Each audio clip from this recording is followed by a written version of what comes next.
opportunity na ma-share ko po sa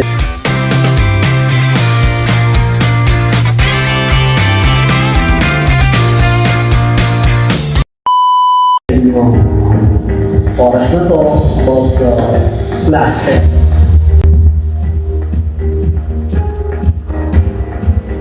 Ang pakiramdam po na umawak sa isang cluster ay napakasarap po. Yung una ay talagang bibigyan mo talaga yung the best na para sa Lord na hindi ka nag-aalanganin, hindi ka nagdadalawang isip na ito'y simula.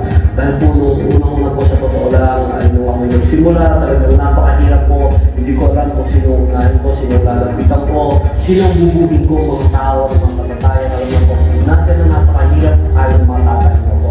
Hi, ako po si Alvin Perez from Quester 2.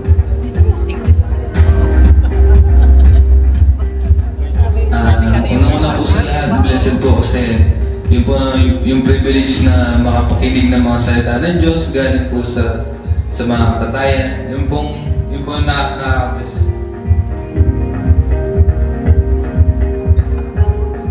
Ang challenges po na nararanasan ko sa paghawak ng cluster, unang-uno po ay yung oras. Yung oras po talaga ay napakahirap i-maintain, lalo na po kung yung mga taong pinupuntahan mo ay hindi sila handa doon sa oras at pinag-usapan mo. So ikaw mag-a-adjust, talagang ibibigyan mo yung effort, yung time mo na dapat mauna ka para sila makikita nila kung ano yung ginagawa mo, mararamdaman nila yung pagmamahal mo para sa kanila.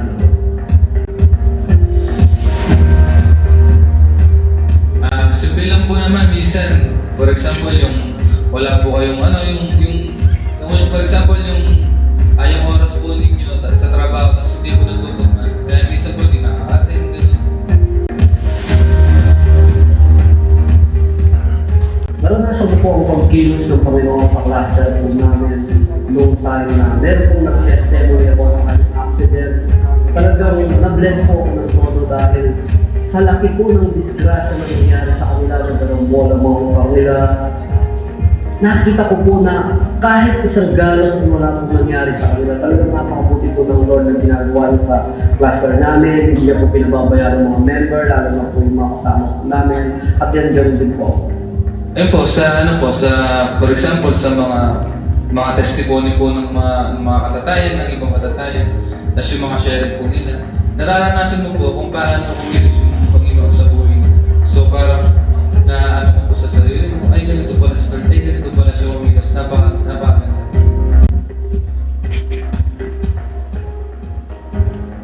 Una po, papasalamat sa Panginoon sa pagiging cluster leader po ay marami po akong nabago, marami po naging bunga sa buhay ko ng pagiging sa cluster leader. Nagkaroon po ako ng compassion sa mga tatay na gusto ko tuwing makikita ko ng isang tatay, gusto ko ma-share ko sa kanya ang pagbubihan ko. Gusto ko ay mapasama siya sa cluster namin, pero meron po mga pagkakataon na hindi po nangyayari dahil talagang mangyayari yung pagbabago.